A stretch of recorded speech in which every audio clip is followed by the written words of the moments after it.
कौन बैकफुट पर है, कौन फ्रंट फुट पर है। और अभी यही बात हो रही थी सुधांशु जी, जब बच्चा को लगता है कि 5 साल ठीक से तैयारी नहीं की है तो लास्ट में हनुमान जी के पास जाता है कि ये प्रसाद ले लीजिए और पास करा दीजिए सर।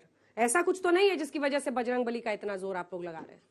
जो आपने कहा ऐसा तो कई बार होता है कि व्यक्ति को लगता है कि हनुमान जी की कृपा हो जाए तो काम चल जाए, मगर पीएफआई की कृपा के लिए जाता है, हम पहली बार सुन रहे हैं। और बजरंगबली के खिलाफ जाके खड़ा हो जाता है, हम पहली बार सुन रहे हैं। Bajrang Dal is equal to Bajrangbali. मैं बता रहा हूं Bajrang Dal is equal to Bajrangbali. हम कह रहे हैं बजरंग दल किसके नाम पे है? बजरंगबली के नाम पे। और इन्होंने किस लिए बोला है? अब आपको ये भी बताना चाहते हैं, शायद बच्चों को इतना न पता हो तो मैं बताना चाहता हूं। जानते हैं हनुमान जी का प्रभाव क्या है? पूरब में एक देश है कंबोडिया, जहां 4 स्टैंप पेपर हनुमान जी की फोटो के साथ जारी हुए हैं पिछले 50-60 सालों में। पश्चिम में चले जाइए तो एक कुर्दिस्तान इलाका है जो कि टर्की, ईरान और इराक के बीच में है। वहां की गुफाओं में एक चित्र मिला है जिसमें जानते क्या है? एक भारतीय राजा धनुष लेकर उसी धोती में, भारतीय धोती में, और सामने एक बंदर बना है जो ऐसे घुटने के बल बैठे हुए हैं। हनुमान जी। होंडुरास जाइए, लैटिनी अमेरिका का देश, और जाके अभी चेक करिएगा, the lost city of the monkey God. वो लोग मानते हैं कि वो पवन के भी देवता हैं, मतलब एयर विंड के भी देवता हैं और मंकी गॉड है। यह है हनुमान जी का प्रभाव। परंतु उसके बावजूद इन लोगों के मन में क्या आता है? और आपको एक और बात बताऊं, इनको बजरंगबली से क्यों समस्या है? आपको पता है गलवान घाटी में हमारे 20 सैनिक बलिदान हुए थे, इसको लेकर खूब ढोंग ढिढोरा पीटे हैं, खूब ढोंग ढिढोरा पीटे हैं। हमारी सरकार ने मजबूती से लड़े, हमारे जवानों ने अपने बलिदान कर दिया। पता है बिहार रेजिमेंट का युद्ध उद्घोष क्या है? बजरंगबली की जय। मगर इनके लिए वो सांप्रदायिक है, जिस युद्ध उद्घोष के साथ हमारे सैनिकों ने अपने प्राण अर्पित किए।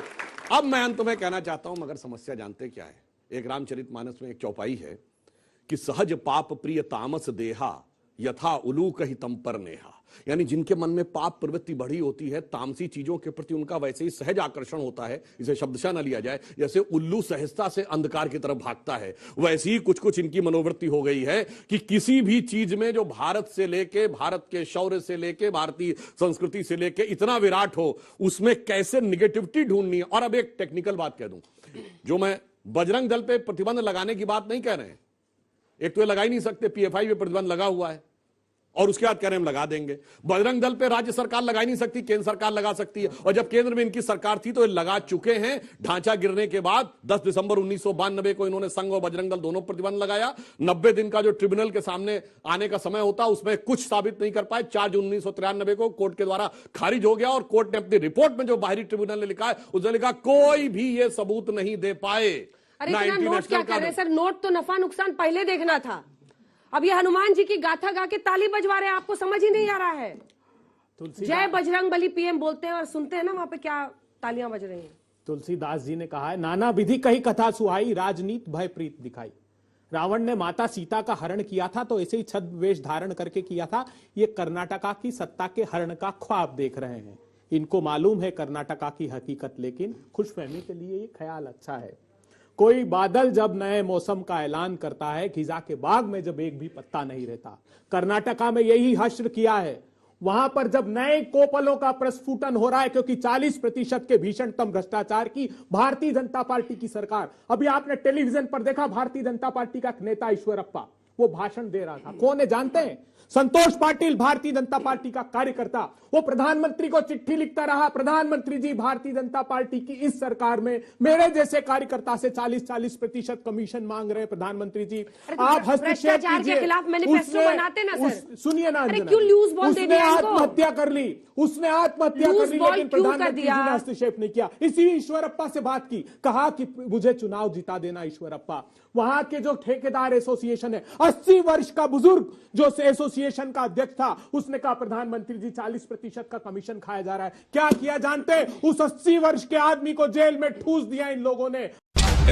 बोलने दे, तकलीफ हुआ है बेचारे को, बोल बोल।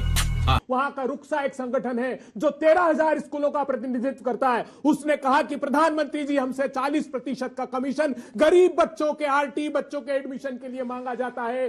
और उन्होंने कहा कि प्रमाण दीजिए। उसने जिला शिक्षा अधिकारी का ऑडियो जारी कर दिया। इनके मंत्री एमटीबी नागेश, इनके मंत्री है, वो क्या कह रहे हैं? वो टीवी के सामने आके कह रहे हैं कि 70 और 80 लाख आपको मैनिफेस्टो बनाने वाली कमेटी में क्यों नहीं शामिल किया? जी, अब मैं विनम्रता से, आप रहते तो इतनी अच्छी बात बातें उसमें लिखते हैं। मैं प्रधानमंत्री जी से आग्रह करना अरे- चाहता हूं, प्रधानमंत्री जी देश से क्षमा मांगिए। ये क्या किया आपने?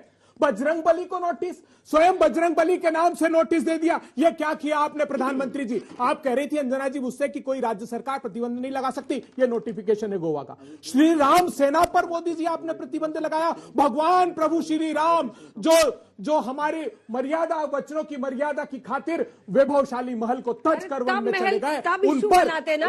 उन पर प्रतिबंध अरे सर, लगाया समझिए ना, प्रधानमंत्री जी। बहस नहीं, की- मैं इसलिए बहस के कहना मूल चाह को रहा हूं, समझिए। मैं इसलिए कहना चाह रहा हूं। तब आपके कितने नेताओं ने उठाया कि राम जी का अपमान है? अंजना जी आर्ग्यूमेंट क्या दिया इन्होंने जानती है गोवा में?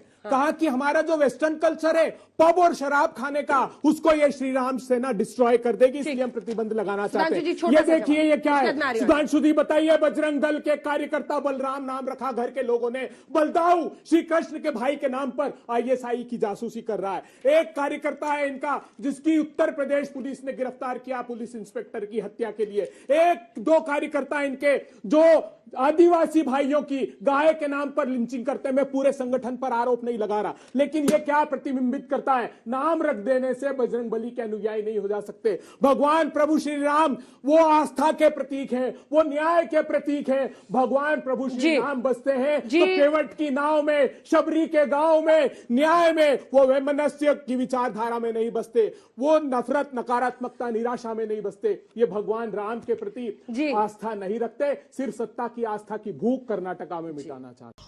अरे देवा, ये गड़बड़ है बाबा। छोटा सा जवाब था। मगर भगवान राम हो तो ताली बजा दो भाई। भगवान राम हो। पहले ताली बजवा रहे हैं, फिर हमला करेंगे। हाँ, पहले शंखनाद उन्हें कर रहे हैं। पता है ना कि अब हाँ। पूंछ इतनी लंबी हो गई कि लंका लगने वाली है, इसलिए उन्होंने ऐसा कहा कि एक बार तो कम से कम हो जाए।